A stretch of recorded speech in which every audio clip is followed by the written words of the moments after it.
Hey everyone, this is SamFam and welcome to the 2K Lab channel. Today we're going to talk about steals and how it has really plagued the game all year long as a major problem. And make sure, and we'll really love for you guys to do this, and is to leave some constructive criticism and also your user end experience of how you feel about the steals, especially after the patch, so we can build a database of good feedback and also add a like to the video so we can increase its reach. And hopefully 2K will end up seeing this and be able to use it as a source to make further decisions if they want to address steals down the line again. So let's take a look at how we got here. So initially when the game was released, these are the numbers of how strong Pickpocket was versus a Silver Unpluggable. And because of those numbers, the game started off having this issue where a lot of users felt like steals were too OP and it was kind of hurting the balance in the game. But still though, the overall sentiment from the user base at that time is that yes, steal just needs to be nerfed a little bit because offense is still very OP and we need the steals to kind of counter what they're doing, but at that stage steals was too strong, so it needs to be toned down. So what the community feel like it needed was steals needs to be nerfed along with shooting a little bit so we can create a better balanced game, so not one is too much over the other. But overall, most of us agree this has been one of the better 2Ks we have gotten in recent years. So it felt like at the time the stage was kind of set for a steal nerf alongside maybe with a little bit of a shooting nerf. Well, but our guy Earth Goldie kind of saw the future and 2K was not able to perfectly nail that balance. The patch came on October 20th and Mike made a tweet on it in terms of on-ball steals being patched.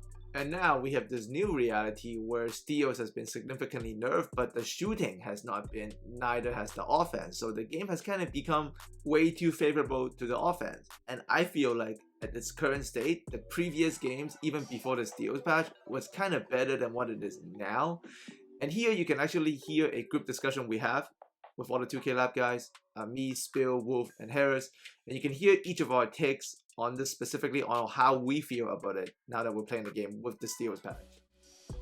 So in terms of the steals, I personally, it's not a huge deal for me, but it is a little. The steals are a little bit crazy, but for me, coming from, I'm playing on a 6-7, I obviously only get Silver Unpluggable. I was getting ripped every time. Everybody has a 96, 99 steal. They have Hall of Fame Pickpocket. I'm getting ripped every single time. So it was getting a little bit OD, but I like the patch now they made it to, Gold Unpluggable is now the thing. Hall of Fame Unpluggable is kind of pushed out of the question a little bit, but for me personally, having Silver Unpluggable and still being able to be effective with that, I kind of like that. Nice. Wolf, over to you. 30 seconds. What do you think of on-ball steals? We got the guard perspective. Now let's hear the lock perspective. I hate it. Defense is my main job, my main role on most things that I play. And now that steal has become kind of useless. I have a 96 steal with Hall of Fame Pickpocket, and my pluck success rate is pretty bad. So, stopping left-right cheese and the contest system's kind of bad. Now I can't get any steals. It's kind of a tough team for the defensive side, but I guess we got to play the game in front of us. So. Team Sam, give me your take. 30 seconds on the clock. Go. I'm much more negative. Ooh. I feel like it's very bad for the user. Like, I'm on the user end. Like, season 1, I made a build. I put a whole bunch of attribute points in the steal. Now all those attribute points are useless. And then 2K it comes out of nowhere too, right? It's so extreme. Like, yes, steals needed to be patched. I agree, but not to this extent. So now I have to make a brand new build. Like, my 98 steal or whatever is not useful, or my guard with 99 ball handle is unnecessary. So season 1, season 2, I have to make 2 separate builds. Comes out of nowhere, so it's very frustrating for the user. Like, that's not user friendly at all. But I actually wanted to piggyback off a little bit of what Sam said, and honestly, they obviously needed to be nerfed a little bit, but they did kind of take it down a little too much. But for me personally, on my 6-7, I didn't want to get roasted from everybody, so I had to put a little disclaimer that I do agree that they should have got nerfed a little bit, but they were pushed a little too far in terms of the nerf. It's too much of a nerf. Let's check out the community as well. They weren't too pleased about it, especially our a good friend of 2K Labs, Mr. J Bridgeworth. He said, "What's the best twos build? I'm sick and tired of having a 98 steal, not being able to steal the ball from somebody with an 80 ball handle. Baluba's gone MIA, so he doesn't care. What do I need to make to win games in twos?" Yeah, not the most glowing support from the community. We got one other coming in on Twitter. It's actually a comment under Mike's tweet. Coming in from our guy at _7679 saying SMH, reduce the effectiveness of left-right dribbling and make the players fatigue faster that want to dribble the air out of the ball then.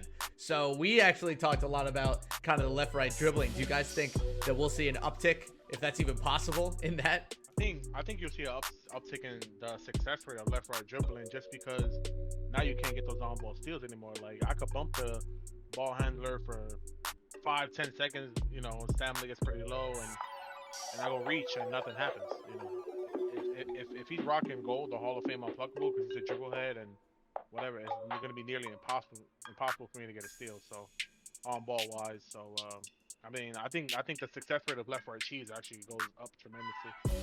Especially too because you can see a lot of these dribblers and like these little guards, they can just dribble wherever they want. It seems like they could dribble through people's legs, into people's legs, and it's like they're still not losing the ball. And like that's fine, but when you reach in those situations, that should definitely be a steal. Like, you know, that's just bad dribbling, better defense, so that should get rewarded. Unfortunately, it definitely doesn't. So it's like it's both ends too, right? Like it's so easy for a guard to stack all of his offensive badges. You can accidentally stack 6 badges if you're a guard. Like yeah, you without just even stop trying. But for a defense, like I'm doing a lot of the defensive testing also with Wolf. Like we haven't really found a good combo of defensive badges to stack that has a real effect on stopping what the offense is doing.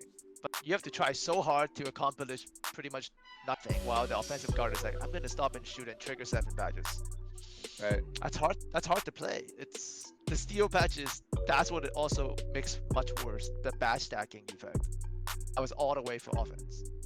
I'll just say this, guys. As a big man who got stripped all the time, I'm a little bit happy to see the on-ball flux go a little bit down. Just a little. It was annoying every time you go up with it. It's just pluck. So I'm happy with it a little bit, but you guys obviously out there in the perimeter have a much better opinion of it than I do. Let's get into some community questions.